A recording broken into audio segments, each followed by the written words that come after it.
नमस्कार विद्यार्थी मित्रांनो, केंद्र राज्यांमधल्या आर्थिक संबंधांच्या बाबतीतले काही थोडेसे छोटेसे टॉपिक राहिलेले आहेत ते आपण या व्हिडिओमध्ये कव्हर करू। पुढे जाण्याच्या आधी मला तुम्हाला एक रिक्वेस्ट करायची आहे की तुम्हाला जर व्हिडिओ चांगले वाटत असतील, समजत असतील तर कमेंट करा आणि सबस्क्राइब करा। आता हे मी का सांगतोय, याच्यासाठी सांगतोय की तुम्हाला माहित आहे मी IRS आहे, कमिशनर ऑफ इन्कम टॅक्स म्हणून काम करतो आहे। त्याच्या व्यतिरिक्त सुद्धा एक वेगळा वेळ काढून मी हे करत असतो। तर मुळात हे जे मी करतो आहे ते तुम्हाला आवश्यक आहे का, तुम्हाला त्याचा उपयोग होत आहे का, हे मला जाणून घ्यायचं आहे। म्हणजे तसा काही फारसा उपयोग होत नसेल तर मी जो मी एक्स्ट्रा वेळ समाजसेवेसाठी काढतो तो मी कदाचित दुसऱ्या एखाद्या कामासाठी देईल की ज्याची तरुणांना खरोखर गरज आहे। म्हणजे मला लाईक्स किंवा सबस्क्रिप्शनची गरज नाही, गरज एवढ्यासाठी आहे की किंवा कमेंट्सची गरज एवढ्यासाठी आहे की तुम्हाला हे आवश्यक आहे का हे मला कळावं याच्यासाठी। Okay, right. सो ते मला जरूर कमेंट्समधनं कळवा। अदरवाईज मग मी तुम्हाला दुसऱ्या काही गोष्टीची गरज असेल तर ते मी करेन, राईट। ठीक आहे, छोटे छोटे टॉपिक्स आहेत। आता अधिभार म्हणजे सरचार्ज याविषयी तरतूद कलम 271 मध्ये। आता अधिभार किंवा सरचार्ज काय असतो की बेसिकली जो ऑलरेडी एखादा एक्झिस्टिंग टॅक्स असतो, कर असतो, त्या करावर अजून थोडंसं ॲडिशनल काहीतरी वसूल केलं जातं, त्याला अधिभार म्हणतात।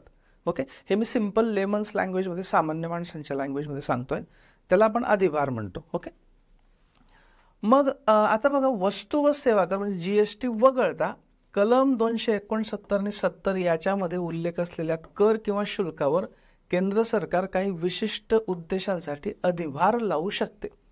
म्हणजे एक लक्षात ठेवायचं की अधिभार केंद्र सरकार GST वर लावत नाही किंवा लावू शकत नाही, पण त्याच्या व्यतिरिक्त जे केंद्र सरकारचे इतर कर आहेत ज्यांचा उल्लेख 269, 270 मध्ये आहे त्याच्यावर सरकार काही विशिष्ट उद्देशांसाठी अधिभार लावू शकते। म्हणजे समजा असं इमॅजिन करा की इन्कम टॅक्स आहे। ओके, सो इन्कम टॅक्सवर बऱ्याचदा सरचार्ज म्हणजे अधिभार असतो। मग हे कसं की बेसिकली एक आपल्याला माहित आहे की इन्कम टॅक्स हा कोणाच्या अखत्यारीतला सब्जेक्ट आहे, केंद्र सरकारच्या। समजा एखाद्या वर्षी काही विशेष बाब आहे की ज्याच्यासाठी सरकारला पैशांची गरज आहे। समजा कोरोना असेल किंवा अजून कुठले तरी नैसर्गिक आपत्ती आले असेल किंवा काही कुठला महत्त्वाचा प्रोजेक्ट चालू असेल की ज्याच्यासाठी सरकारला काही एक्स्ट्रा पैशांची गरज आहे, तर काय करेल सरकार त्याच्यावर, त्या टॅक्सवर एक छोटा अधिभार लावेल। समजा इन्कम टॅक्स आहे, समजा मी 30% इन्कम टॅक्स भरत असेल, ओके, ब्रॅकेटनुसार ते वेगवेगळे ब्रॅकेट्स असतात, 30%वर मला समजा 1% अधिभार लावला जाईल। म्हणजे याचा अर्थ की माझा जो टॅक्स येईल त्या टॅक्सवर एक्स्ट्रा 1% तो अधिभार म्हणजे सरचार्ज वसूल केला जाईल आणि हा काही विशिष्ट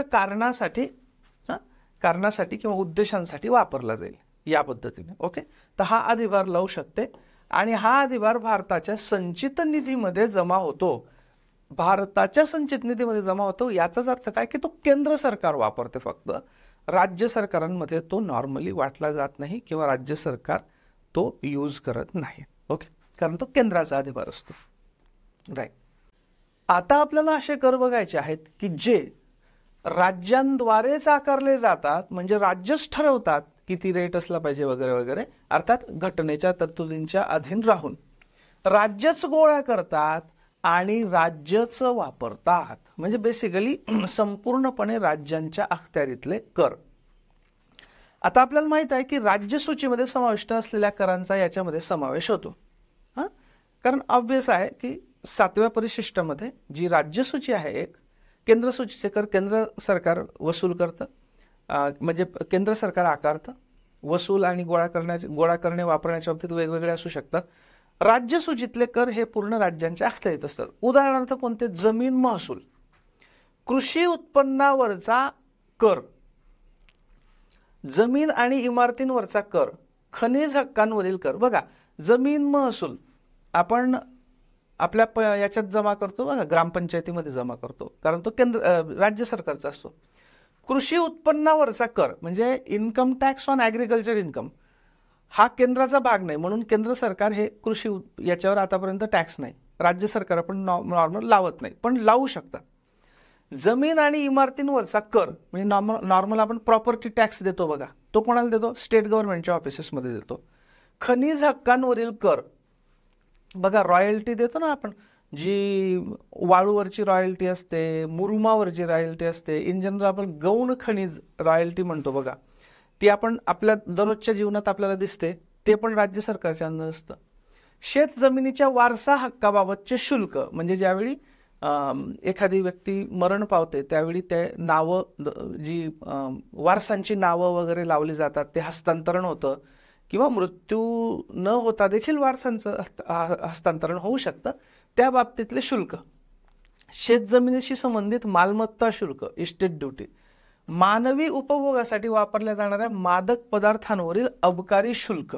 ओके, म्हणजे थोडक्यात अल्कोहोलिक जे आहेत त्यांच्या संदर्भात. ओके, राईट, ठीक आहे. सो हे सगळे काय आहेत? हे असे कर आहेत की जे राज्यांद्वारेच आकारले जातात, राज्यांद्वारेच गोळा केले जातात आणि राज्यांद्वारेच वापरले जातात. Okay, right. आत्तापर्यंत जी सगळी चर्चा चालू होती ती चर्चा चालू होती कर महसुलाची. आणि मग त्या कर महसुलामध्ये आपण बघितलं की केंद्राचे कर कोणते, राज्यांचे कर कोणते, त्याच्यात कोण लावतं, वसूल करतं, वापरतं वगैरे वगैरे.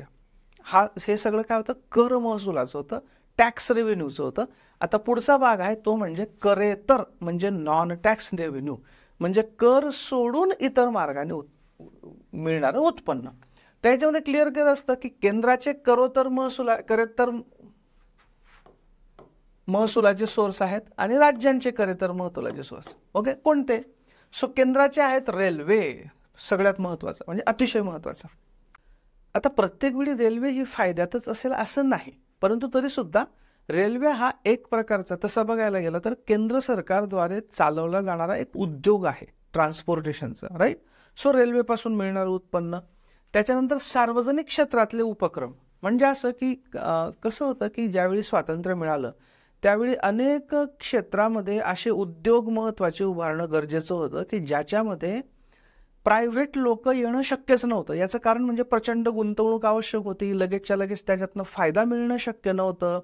दुसरं म्हणजे की त्याला नफा तोटाच्या पलीकडे जाऊन चालवणं आवश्यक होतं. उदाहरणार्थ रेल्वे आहे, रेल्वे ही नुसता नफा बघून चालवता येत नाही, गोरगरिबांचं ट्रान्सपोर्टेशन होणं आवश्यक असतं वगैरे वगैरे. ओके, सो सुरुवातीच्या काळामध्ये असे अनेक उद्योग उभारले गेले सार्वजनिक क्षेत्रामध्ये. ठीक आहे, अजूनही अनेक उद्योग आहेत सार्वजनिक क्षेत्रामध्ये, जरी बरेचसे त्याच्यातले विकले जात असले तरी सुद्धा बरेच उद्योग अजूनही आहेत. ओके, सो असे उद्योग जे असतात ते आयदर केंद्र सरकार स्वतःच चालवतं किंवा केंद्र सरकारने स्वतःच्या नियंत्रणाखाली म्हणजे स्वतःचे मॅक्सिमम शेअर असलेल्या कंपन्या तयार केलेल्या असतात, कॉर्पोरेशन्स तयार केलेले असतात किंवा काही निगम तयार केलेले असतात वगैरे वगैरे, स्पेशल पर्पज व्हेकल तयार केलेले असतात, त्याच्याद्वारे हे उद्योग चालवले जातात. तर असे केंद्र सरकारद्वारे चालवले जाणारे सार्वजनिक उपक्रम, त्याच्यातनं मिळणारा नफा. पोस्ट आणि तार म्हणजे थोडक्यात पोस्टल डिपार्टमेंट, बँक व्यवहार, ओके, म्हणजे बँकिंग बिझनेस, नाणी आणि चलन म्हणजे जे टांगसाळ असतात आपल्याला, राईट, या सगळ्या. तर याच्यातनं मिळणारं जे उत्पन्न आहे हे सगळं काय उत्पन्न आहे? करेतर, म्हणजे कर सोडून इतर मार्गाने मिळणारं उत्पन्न. हे कोणाचं? केंद्राचं. आता तशाच पद्धतीने राज्यांचं करेतर उत्पन्न कोणतं?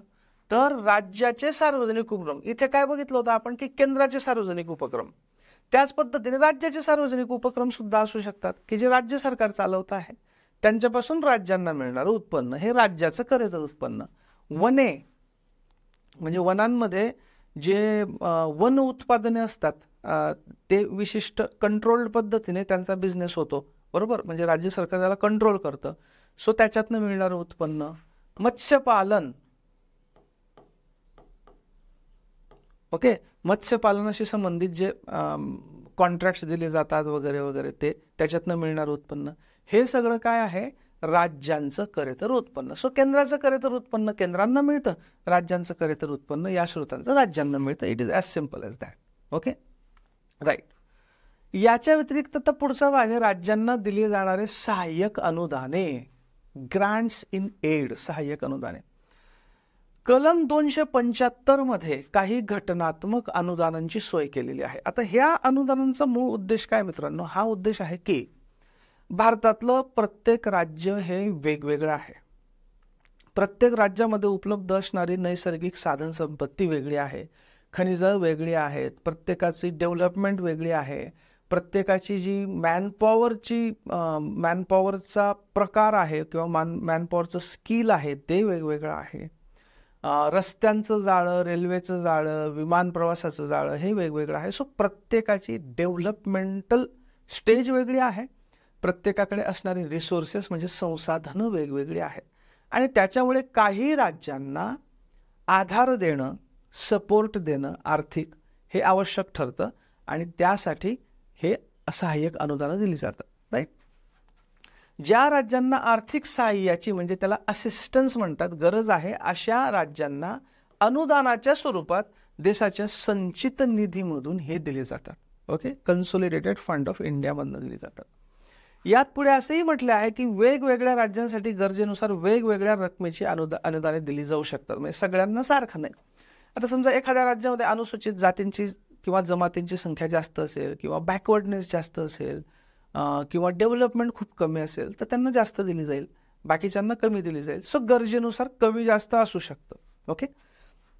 देशातील वेगवेगळ्या राज्यांमधील अनुसूचित जमाती म्हणजे ST यांच्या कल्याणाला प्रोत्साहन देण्यासाठी किंवा अनुसूचित क्षेत्रातील बघा अनुसूचित जाती किंवा अनुसूचित जमाती हा एक भाग आणि अनुसूचित क्षेत्रे म्हणजे जी अनुसूचीमध्ये इन्क्लूड केलेली क्षेत्रे आहेत की ज्यांना विशेष सहाय्याची गरज आहे, ज्यांच्या विशेष गरजा आहेत, जे विशेष करून मागास आहेत, असे अनुसूचित क्षेत्र यांच्यातला प्रशासनाचा स्तर व इतर सामान्य क्षेत्रातील प्रशासनाच्या स्तराप्रमाणे उंचावण्यासाठी त्या राज्यांनी केंद्र सरकारच्या परवानगीने तयार केलेल्या योजनांसाठी अनुदानाची तरतूद करण्यात आली आहे. म्हणजे काय मित्रांनो, या कॉम्प्लिकेटेड वाक्याचा सिंपल अर्थ सांगतो की काही राज्य किंवा काही अनुसूचित क्षेत्र असतील की जिथे प्रशासनाचा स्तर हा उंचावणं गरजेचं आहे आणि इतर जी प्रगत राज्य आहेत किंवा इतर जी प्रगत क्षेत्रे आहेत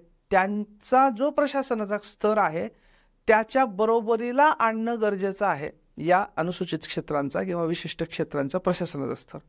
त्याच्यासाठी ते राज्य ज्या योजना आखेल त्या योजनांची अंमलबजावणी करण्यासाठी आवश्यक असणारी अनुदानं केंद्र सरकार त्या राज्यांना देईल. ओके. सो प्रशासनाचा स्तर उंचावणे हे शब्द महत्त्वाचे लक्षात ठेवा. आसाम राज्यातील आदिवासी क्षेत्रातील परिशिष्ट 6 नुसार विकासासाठी अशाच प्रकारे अनुदानाची तरतूद कुठे? आसाम राज्यातील आदिवासी क्षेत्रातील परिशिष्ट 6 मध्ये हे आहेत. तुम्हाला मध्यंतरी एका याच्यामध्ये मी उल्लेख केला होता बघा की लडाखमध्ये जे मोठं आंदोलन चालू आहे, पण साधारणतः तो तुम्हाला मेन मीडियामध्ये दिसणार नाही कारण मेन मीडिया त्यांचं दुसरे वेगवेगळे सब्जेक्ट त्यांच्यासाठी महत्त्वाचे आहेत. पाकिस्तान, इतर वेगवेगळे धार्मिक विषय वगैरे ते मीडियासाठी महत्त्वाचे वाटत असल्यामुळे त्यांना हे विषय सामान्यतः तुम्हाला जास्त दिसणार नाहीत. पण तिथे लडाखमध्ये जे आंदोलन चालू आहे ते कशासाठी चालू आहे? मूळ तर 6व्या परिशिष्टात आमचा समावेश करा, कारण आमचा हे जे लडाख आहे हे नैसर्गिकदृष्ट्या अतिशय संवेदनशील आहे. त्याच्यामध्ये जर अगदी अनिर्बंध पद्धतीने खनिज संपत्तीचं उत्खनन वगैरे केलं गेलं, वनसंपत्तीचं वापर केला गेला तर त्याची सुद्धा हालत सध्या जी उत्तराखंडची आहे किंवा काश्मीरची आहे किंवा इतर राज्यांची निसर्ग संपत्तीची जी परिस्थिती आहे तशी होईल. लडाखची संस्कृती आहे त्यांना संरक्षण मिळावं याच्यासाठी ते आंदोलन चाललेलं आहे. त्याचं नेतृत्व सोनम वांगचुक जे 3 इडियट्स मधलं जे आमिर खानचं पात्र आहे ते ज्याच्यावर आधारित आहे. आणि सोनम वांगचुक यांना तुम्ही जर गुगल केलं तर त्यांनी भारतीय सेनेसाठी थंडीच्या प्रदेशामध्ये म्हणजे लडाख, सियाचीन वगैरे ते थंडीच्या प्रदेशामध्ये भारतीय आर्मीला वेगवेगळ्या सोयीसुविधा उपलब्ध करण्यासाठी त्यांनी सुंदर साध्या साध्या टेक्नॉलॉजीज डेव्हलप केलेल्या आहेत. म्हणजे ते खूप चांगले एक देशभक्त आहेत, कायम देशाचा विचार करतात वगैरे वगैरे. एनिवेज, विषय काय निघाला? 6वं परिशिष्ट. सो 6व्या परिशिष्टामध्ये जो क्षेत्र इन्क्लुडेड आहे त्याच्यामध्ये आसाम राज्यातलं आदिवासी क्षेत्र यांच्या विशेष विकासासाठी सुद्धा विशेष प्रकारे अनुदान दिलं जाऊ शकतं. कलम 273 नुसार आसाम, बिहार, ओरिसा आणि पश्चिम बंगाल या राज्यांना ताग म्हणजे ज्यूट आणि ताग उत्पादनावरील निर्यात शुल्काच्या बदल्यात अनुदाने देण्याची तरतूद आहे. म्हणजे ताग आणि तागाच्या इतर उत्पादनं यांच्यावरचं निर्यात शुल्क यांचं मेन उत्पादन इथे होतं बेसिकली. आसाम, बिहार, ओरिसा, पश्चिम बंगाल ताग. आणि हा जो एक्सपोर्ट होतो तो एक्सपोर्ट झाल्यानंतर ते जे निर्यात शुल्क मिळतं ते ऑब्व्हियसली डायरेक्टली या राज्यांना मिळत नाही. म्हणून त्याच्या बदल्यात किंवा त्याला कॉम्पेन्सेट करण्यासाठी, त्याची भरपाई करण्यासाठी म्हणून हे अनुदान देण्याची, मात्र ही फक्त 10 वर्षांसाठी होती. आता ती सध्या अस्तित्वात नाही. होती पण लक्षात ठेव. ओके, ठीक. आता आपण येऊ वित्त आयोगाकडे. आपण वित्त आयोगाच्या बाबतीत एक बघितलं होतं की GST वगैरे सारखे जे कर आहेत की ज्यांची वाटणी कशी करावी याचं स्वतंत्र स्पष्टीकरण दुसऱ्या कलमांमध्ये आहे. असे कर सोडून जे इतर कर असतात केंद्र सरकारचे, त्या करांची वाटणी राज्यांमध्ये, म्हणजे केंद्र आणि राज्यांमध्ये, आणि मग राज्यांचा जो वाटा असेल त्या वाट्यातनं प्रत्येक राज्याला किती द्यायचं हे ठरवण्यासाठी वित्त आयोग असतो. याचा उल्लेख आहे कलम 280 मध्ये. घटना अंमलात आल्यानंतर 2 वर्षांच्या आत आणि त्याच्यानंतर प्रत्येकी साधारणतः 5 वर्षांनी. म्हणजे ज्यावेळी घटना अंमलात आली त्यावेळी तरतूद अशी होती की घटना अंमलात आल्यानंतर 2 वर्षांच्या आत हा स्थापन झाला पाहिजे आणि त्याच्यानंतर मग दर 5 वर्षांनी. म्हणजे थोडक्यात काय की आता दर 5 वर्षांनी वित्त आयोगाची स्थापना होते. ठीक आहे. मग वित्त आयोग कशाच्या बाबतीत शिफारसी करतो? एक म्हणजे वित्त आयोग शिफारसी करतो राष्ट्रपतींना, म्हणजे थोडक्यात टेक्निकली राष्ट्रपतींना, म्हणजे याचा अर्थ केंद्र सरकारला. निव्वळ कर उत्पन्नाची केंद्र आणि राज्यांमध्ये कशी विभागणी करावी, पहिला मुद्दा. म्हणजे जे निव्वळ कर उत्पन्न आलं, निव्वळ म्हणजे खर्च जाऊन जे निव्वळ कर उत्पन्न आलं, समजा सेंट्रल गव्हर्नमेंटकडे 100 रुपये आले, या 100 रुपयाची वाटणी केंद्र सरकार आणि राज्य यांच्यामध्ये कशी करावी. म्हणजे पहिला मुद्दा, केंद्राने किती रुपये ठेवावेत आणि राज्यांसाठी किती रुपये वेगळे काढावेत, हे पहिलं. नंतर राज्यांच्या वाट्याला आलेल्या कर उत्पन्नाची वेगवेगळ्या राज्यांमध्ये पुन्हा कशी विभागणी करावी. म्हणजे आता मी फक्त एक एक्झाम्पल म्हणून घेतोय. समजा 100 रुपये निव्वळ उत्पन्न आलेलं आहे आणि पहिला जो प्रश्न आहे की याचं केंद्र आणि राज्यांमध्ये कशी विभागणी करावी. समजा असं ठरलं की 30 रुपये केंद्राने ठेवावेत आणि 70 रुपये राज्यांना द्यायचे. ठीक आहे, पहिला प्रश्न संपला. 30 रुपये केंद्र सरकार ठेवेल, 70 रुपये राज्यांना दिले जातील. हे मी एक्झाम्पल घेतोय, असं काही नाही. ॲक्च्युली याच्यासाठी तुम्हाला प्रत्येक वित्त आयोग बघावा लागेल. सो 30 केंद्र सरकारला, 70 राज्यांना द्यायचे. आता हे जे 70 राज्यांना द्यायचे आहेत 70 रुपये, हे 70 रुपये वेगवेगळ्या राज्यांमध्ये कसे वाटायचे. म्हणजे महाराष्ट्राला 4 रुपये द्यायचे का, गुजरातला 5 रुपये द्यायचे का, बिहारला 10 द्यायचे का, केरळला किती द्यायचे, या पद्धतीने. ओके. सो राज्यांच्या वाट्याला आलेल्या, म्हणजे आपल्या उदाहरणातले 70 रुपये, त्याची वेगवेगळ्या राज्यांमध्ये पुन्हा कशी विभागणी करायची, हा दुसरा प्रश्न. त्याच्यानंतर देशाच्या संचित निधीमधून राज्यांना जी सहाय्यक अनुदाने म्हणजे ग्रँट्स इन एड आपण आता बघितले ना, आसाम वगैरे, पश्चिम बंगाल, बिहार, ओरिसा, इतर अनुसूचित क्षेत्र वगैरे, ती कुठून दिली जातात? भारताच्या संचित निधीमधून दिली जातात. ती दिली जातात, ती कोणत्या तत्वानुसार दिली जावी हे वित्त आयोग ठरवतं. की बाबा नेमकं काय क्रायटेरिया लावायचे, कोणाला द्यायचे, कोणत्या राज्याला द्यायचे, त्याच्यासाठी क्रायटेरिया काय वापरायचा, त्याची क्वांटिटी किती असेल, ही तत्व जी आहेत ती पण कोण ठरवणार? वित्त आयोग ठरवणार. राज्य स्तरावरील राज्य वित्त आयोगाने केलेल्या शिफारसीनुसार पंचायतींची आणि नगरपालिका स्रोत वाढवण्यासाठी राज्यांच्या संचित निधीला बळकट करण्यासाठी काय उपाययोजना करता येतील. सिंपल भाषेत सांगतो. जसा हा कलम 280 मधला वित्त आयोग केंद्रासाठी आहे, ओके, म्हणजे संपूर्ण भारतासाठी आहे, त्याच पद्धतीने राज्याचा सुद्धा एक वित्त आयोग असतो, त्याला राज्य वित्त आयोग म्हटलं जातं. मग हा राज्य वित्त आयोग म्हणजे समजा महाराष्ट्र आहे तर महाराष्ट्राचा एक वित्त आयोग असतो.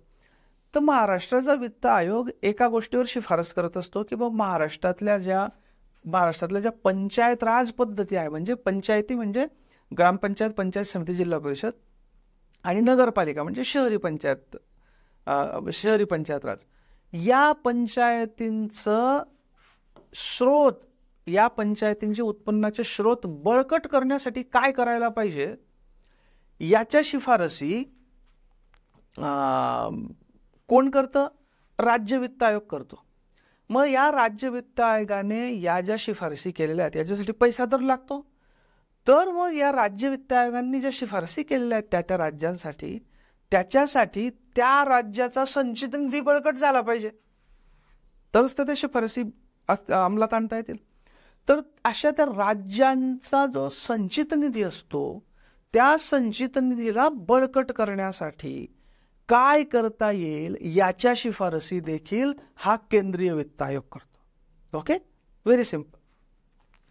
सुदृढ वित्तीय आरोग्यासाठी राष्ट्रपतींना ज्या गोष्टी वित्त आयोगाकडे सोपवाशा वाटतील अशा गोष्टी, म्हणजे हे तर जनरल झालंच, त्याच्या व्यतिरिक्त राष्ट्रपतींना असं वाटत असेल की बाबा एक निरोगी सुदृढ अर्थव्यवस्था राहावी, आणि वित्तीय आरोग्य म्हणजे ज्याला आपण म्हणतो की फायनान्शियल हेल्थ ही चांगली राहावी केंद्राची, राज्याची, याच्यासाठी एखाद्या विशिष्ट विषयावर सुद्धा वित्त आयोगाने शिफारसी कराव्यात असं राष्ट्रपतींना वाटलं, पर्टिक्युलरली त्या वित्त आयोगाच्या वेळी, तर राष्ट्रपती असं काही ॲडिशनल हे सुद्धा मॅन्डेट देऊ शकतात वित्त आयोगाला. Okay, right. कलम 281 नुसार आता आपण बघितलं की कलम 280 मध्ये वित्त आयोगाची हे आहे, तरतूद आहे. 281 नुसार राष्ट्रपती वित्त आयोगाच्या शिफारसी आणि त्यावर करण्यात आलेली कार्यवाही यासंबंधीचा अहवाल संसदेच्या दोन्ही सभागृहांमध्ये मांडण्याची व्यवस्था करतील. म्हणजे 280 नुसार अहवाल येईल, हा अहवाल राष्ट्रपतींना सोपवला जाईल. मग त्या अहवालावर विचार करून त्याच्यावर काय उपाययोजना केल्या आहेत याच्या सहित, म्हणजे मूळ अहवाल आणि अहवालातल्या शिफारसीनुसार काय उपाययोजना करता आहेत किंवा करणे प्रयोजित आहेत याचा अहवाल, अशा दोन्ही गोष्टी संसदेच्या दोन्ही सभागृहांसमोर म्हणजे लोकसभा आणि राज्यसभा समोर मांडण्याची व्यवस्था राष्ट्रपती करतील. म्हणजे थोडक्यात सरकार या दोन्ही गोष्टी मांडेल. काय? एक म्हणजे वित्त आयोगाच्या मूळ शिफारसी आणि त्याच्यावर अंमलबजावणी करण्यासाठी काय सरकारनं पावले उचललेली आहेत त्याचा अहवाल, अशा दोन्ही गोष्टी. ओके. आता वित्त आयोगाची रचना कशी असते? याच्यामध्ये एक अध्यक्ष आणि 4 सदस्य असतात. लक्षात ठेवा, महत्वाचं आहे. एक अध्यक्ष आणि 4 सदस्य यांची नेमणूक, 4 इंची नेमणूक होते राष्ट्रपतींद्वारे. ओके, एक नोटिफिकेशन निघतं. अध्यक्षांसाठी जी सर्वसाधारण पात्रता आहे ती म्हणजे सार्वजनिक कामाचा अनुभव, experience in public affairs, that's all. Okay, हे लक्षात ठेवा. वित्त आयोगाच्या अध्यक्षांसाठी एकच जनरल क्रायटेरिया आहे, इलिजिबिलिटी क्रायटेरिया, तो म्हणजे एक्सपिरियन्स इन पब्लिक अफेअर्स, सार्वजनिक कामाचा अनुभव. आणि जे इतर 4 सदस्य आहेत, 4 सदस्यांसाठी वेगवेगळ्या इलिजिबिलिटी क्रायटेरिया आहेत, वेगवेगळे पात्रता निकष आहेत. कोणते? आयदर ते उच्च न्यायालयाचे न्यायाधीश किंवा तशी पात्र असलेली व्यक्ती असली पाहिजे. इंग्लिशमध्ये काय आहे माहिती आहे का? दे आर म्हणजे आहेत उच्च न्यायालयाचे न्यायाधीश, किंवा हॅव बीन किंवा उच्च न्यायालयाचे न्यायाधीश होते, or are qualified to be appointed, किंवा उच्च न्यायालयाचे न्यायाधीश होण्याची पात्रता त्यांच्यामध्ये आहे. ओके, सो आयदर उच्च न्यायालयाचे न्यायाधीश आहेत किंवा होते, किंवा उच्च न्यायालयाच्या न्यायाधीशांसाठी जी पात्रता आवश्यक आहे ती पात्रता त्यांच्याकडे आहे. हा पहिला क्रायटेरिया. दुसरा, शासकीय वित्त व लेखा यांचे विशेष ज्ञान असलेली व्यक्ती, म्हणजे knowledge, special knowledge of finance and accounts of government, शासनाचे बेसिकली वित्त आणि लेखा यांच्या संबंधी विशेष ज्ञान असलेली व्यक्ती. तिसरं, वित्तीय बाबी व प्रशासन यात व्यापक अनुभव असलेली व्यक्ती, म्हणजे काय? Experience in financial matters and administration. इथे काय होतं? फायनान्स आणि अकाउंट्स गव्हर्नमेंटचे. इथे काय आहे? Experience in finance matters and administration. Okay, याच्यात गव्हर्नमेंट हा वर्ड नाही आहे कंपल्सरी, म्हणजे ते एखाद्या प्रायव्हेट याच्यातले सुद्धा असू शकतात ज्यांना मात्र फायनान्शियल मॅटर आणि ॲडमिनिस्ट्रेशनचा अनुभव आहे. इथे काय आहे, finances and accounts of governments, इथे तसं नाही आहे. ओके, ठीक आहे. आणि अर्थशास्त्राचे विशेष ज्ञान असलेली व्यक्ती, स्पेशल नॉलेज ऑफ इकॉनॉमिक्स, अर्थशास्त्राचे विशेष ज्ञान असलेली व्यक्ती. अशा पद्धतीने हे 4 क्रायटेरिया कशासाठी, हे 4 सदस्य. Okay, right. आता हे बघा ऑर आहे बरं का, म्हणजे नुसतं हे चालेल ही पात्रता, किंवा मग ही किंवा ही किंवा ही, 4 इंची गरज नाही. नुसतं एका क्रायटेरियात फिट बस असेल तरी त्यांना वित्त आयोगाचे सदस्य म्हणून नेमता येईल. राईट. जो 16वा वित्त आयोग आहे सध्या, त्याची स्थापना झालेली आहे 31 डिसेंबर 2023. ओके, याच्यावर एक छोटा शॉर्ट मी केलेला आहे. तुम्ही जर चॅनलमध्ये शॉर्ट्समध्ये गेलात ना तुम्हाला दिसेल, किंवा शॉर्ट नाही, मला वाटतं कन्सेप्ट व्हिडिओजमध्ये 5 मिनिटांचा. अध्यक्ष आहेत डॉक्टर अरविंद पंगारिया. इतर 4 सदस्य आहेत Ajay Narayan Jha, any George Matthew, Niranjan राज्याध्यक्ष आणि सौम्या कांती घोष. ठीक आहे. कोणत्या कालावधीसाठी आहेत, 1 एप्रिल 2026 पासून पुढील 5 वर्ष, म्हणजेच काय 1 एप्रिल 2026 ते 31 मार्च 2031. ओके, 6 आणि 5 11, 5 वर्ष. कधीपर्यंत अहवाल सादर करायचा आहे त्यांना, 31 ऑक्टोबर 2025 पर्यंत. कारण काय, 1 एप्रिल 2026 पासून हा अंमलात आणायचे आहेत ना या 5 वर्षांसाठी, म्हणून वेल इन ॲडव्हान्स, म्हणजे सरकारला त्याच्यावर विचार करणे वगैरे त्याला वेळ मिळावा म्हणून 31 ऑक्टोबर 2025 पर्यंत हा अहवाल वित्त आयोगाने द्यायचा आहे. Okay, right. आता वित्त आयोगाला इतर बाबींसोबत खालील बाबींवर देखील अहवाल सादर करणं अपेक्षित आहे. कोणत्या, या वित्त आयोगाला कोणतं, जो आपत्ती व्यवस्थापन कायदा 2005 आहे, डिझास्टर मॅनेजमेंट ॲक्ट 2005, याच्या संदर्भाने आपत्ती व्यवस्थापनासाठी हाती घेण्यात येणाऱ्या उपक्रमांसाठी लागणारी वित्तीय संसाधनांची सध्या कशा पद्धतीने व्यवस्था केली जाते आणि त्या संदर्भात शिफारसी करणे, म्हणजे एक विशेष बाब वित्त आयोगाकडे सोपवली गेलेली आहे की जे आपत्ती व्यवस्थापन कायदा आहे, हा जो आपत्ती व्यवस्थापन कायदा म्हणजे डिझास्टर मॅनेजमेंट ॲक्ट 2005 आहे, याच्यानुसार जे आपत्ती निवारणाचे उपक्रम हाती घेतले जातात त्यांच्यासाठी लागणारे जे पैसे असतात, वित्तीय संसाधनं असतात, त्यांची सध्याची व्यवस्था काय आहे आणि त्याच्या बाबतीत काय इम्प्रूव्हमेंट करता येऊ शकते याच्यावर शिफारस करणं अपेक्षित आहे. Okay, right. आता कर्ज घेण्यासंबंधी तरतुदी बघा, आपण काय काय बघत होतो. पहिलं बघितलं आपण कर उत्पन्न, त्याची विभागणी. दुसरं करेतर उत्पन्न. तिसरं वित्त आयोगाद्वारे होणारं डिस्ट्रीब्युशन. त्याच्यानंतर अजून काय बघितलं आपण, ग्रँट्स इन एड म्हणजे अनुदान. आणि आता आपण बघतोय कर्ज घेण्यासंबंधी तरतुदी. म्हणजे समजा कर उत्पन्न पण पुरलं नाही, करेतर उत्पन्न पण पुरलं नाही, वित्त आयोगाच्या शिफारसीनुसार मिळालेलं उत्पन्न पण पुरलं नाही, आणि फायनल काय होतं, फायनल होतं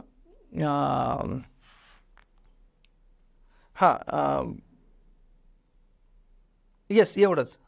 एवढ्या प्रकारे जी मिळालेली उत्पन्न, ग्रँट्स इन एड म्हणजे अनुदान, काही राज्यांना मिळतात ती फक्त सगळ्यांना मिळत नाही. ग्रँट्स इन एड ते पण पुरली नाहीत, म्हणजे एवढ्या सगळ्या मार्गाने आलेलं उत्पन्न पण पुरलं नाही. आणि अजून जर पैशांची आवश्यकता असेल केंद्र सरकारला किंवा राज्य सरकारला, तर त्यांना कर्ज देखील उभारता येऊ शकतात. त्याच्या संदर्भाने काय आहे, केंद्र सरकार भारताच्या संचित निधीची हमी देऊन देशांतर्गत किंवा बाहेरून देखील कर्ज घेऊ शकतं.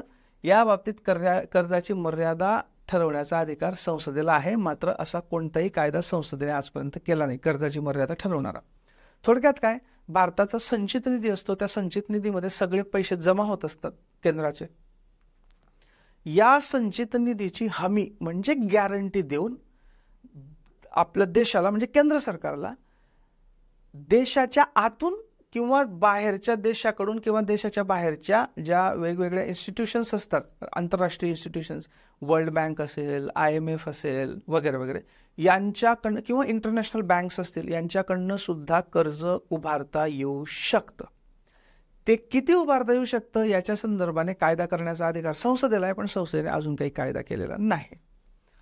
राज्य सरकार त्या राज्याच्या संचित निधीची हमी देऊन फक्त देशांतर्गत म्हणजे देशाबाहेरून नाही कर्ज घेऊ शकते. या बाबतीत मर्यादा ठरवण्याचा अधिकार राज्य विधिमंडळाला आहे. सो सेम टू सेम जसा देशाचा संचित निधी असतो तसा राज्याचा संचित निधी असतो. तर राज्याचा जो संचित निधी आहे त्याची हमी म्हणजे गॅरंटी देऊन राज्य सरकार सुद्धा स्वतः कर्ज उभारू शकतं. मात्र फरक काय, केंद्र सरकार हे देशाच्या आतमधून आणि देशाच्या बाहेरून पण कर्ज उभारू शकतं. राज्य सरकार मात्र देशाच्या बाहेरून कर्ज उभारू शकत नाही, देशाच्या आतूनच उभारू शकतं. ओके, आणि ते किती त्याची मर्यादा ठरवण्याचा अधिकार कोणाला, राज्याच्या विधिमंडळाला आहे. एखाद्या राज्याला कर्ज देण्याचा किंवा त्या राज्याने घेतलेल्या कर्जाला हमी देण्याचा अधिकार केंद्राला आहे. त्याच्यासाठी आवश्यक असलेली रक्कम भारताच्या संचित निधीवर आकारली जाते. म्हणजे राज्य सरकारला केंद्र सरकार सुद्धा केंद्राच्या संचित निधीतनं कर्ज देऊ शकतं किंवा राज्य जे कर्ज उभारत असेल त्या कर्जाला केंद्र सरकार हमी देऊ शकतं जेणेकरून त्या राज्याला कर्ज मिळायला मदत व्हावी. Okay, right. आता समजा केंद्राने एखाद्या राज्याला कर्ज दिले असेल किंवा त्या राज्याच्या कर्जासाठी हमी दिली असेल व अशा रकमेची थकबाकी शिल्लक असेल तर राज्य केंद्राच्या परवानगीशिवाय नवीन कर्ज घेऊ शकत नाही. म्हणजे समजा जर ऑलरेडी केंद्राकडनं कर्ज घेतलेलं असेल आणि ते अजून थकबाकी असेल त्याची राज्याकडे, किंवा राज्याने कर्ज घेतलेलं आहे आणि त्या कर्जाला केंद्र सरकारने हमी दिलेली आहे आणि ते कर्ज अजून थकबाकी आहे, तर अशा वेळी केंद्राच्या परवानगीशिवाय राज्य नवीन कर्ज घेऊ शकत नाही. ऑब्व्हियसली, ठीक, राईट. सो हे होते सगळे याच्या बाबतीतले वित्त बाबतीतले. सो आपण काय काय बघितलं, केंद्र राज्य संबंधांमध्ये वैधानिक संबंध म्हणजे लेजिस्लेटिव्ह रिलेशन्स, त्याच्यानंतर कार्यकारी संबंध बघितले, नंतर वित्तीय संबंध बघितले, राईट. आता केंद्र राज्य संबंधांच्या बाबतीत अगदी आधीपासून भारत हे संघराज्य आहे, तर संघराज्यामध्ये हे वेगवेगळे प्रकार असतातच, भांडणं, रुसवे, फुगवे वगैरे वगैरे, आरोप प्रत्यारोप.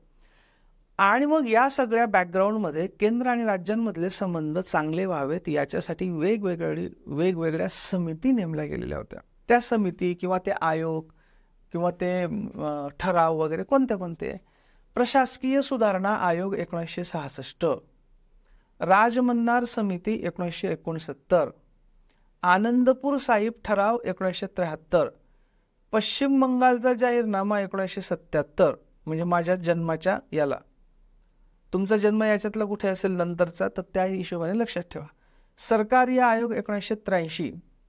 हा जो सरकारी आयोग होता ना, याचं जे ऑफिशियल नाव होतं national commission to review the working of the constitution असं होतं. त्याच्यात केंद्र राज्य संबंध हा पण एक महत्त्वाचा विषय होता. पंछी आयोग, ओके, हे वेगवेगळे आहेत, हे नावं जरूर लक्षात ठेवा. आता या आयोगांनी काय सूचना दिल्या होत्या वगैरे या सध्याच्या लेवलला स्टडी करण्याची गरज नाही. ओके, फार तर अगदी लेटेस्ट आयोग जे असतात किंवा महत्त्वाचे आयोग असतात, सरकारी आयोग, हे याचा अभ्यास करणं ठीक आहे, पण फक्त मल्टिपल चॉईस क्वेश्चनसाठी तुम्हाला हे आयोग कशासाठी होते हे तुम्हाला माहीत असलं पाहिजे. ओके, आणि ज्यावेळी नंतर मी तुमचा जो 2025 नंतर जो पॅटर्न बदलणार आहे, डिस्क्रिप्टिव्ह पॅटर्न होणार आहे, ज्यावेळी मी काही महत्त्वाचे सब्जेक्ट घेईल की यांची उत्तरं कशी लिहावीत, विश्लेषणात्मक प्रश्नांची उत्तरं कशी लिहावीत वगैरे वगैरे, त्यावेळी मी हे डिटेल तुम्हाला कव्हर करेल. Okay, right. सो हे सगळे आयोग आहेत, यांची जरूर लक्षात ठेवा. प्रशासकीय सुधारणा आयोग 1966, राजमन्नार समिती, आनंदपूर साहेब ठराव, पश्चिम बंगाल जाहीरनामा, सरकारी आयोग, पंछी आयोग. ओके, हे केंद्र राज्य संबंधांच्या संबंधित आयोग होते किंवा ठराव होते किंवा कमिशन्स होते, एवढं लक्षात ठेवा, राईट. सो इथे आपण केंद्र राज्य संबंध हा टॉपिक संपवलेला आहे. पुढच्या व्हिडिओपासून आपण नवीन टॉपिकला सुरुवात करू, राईट. Thank you very much.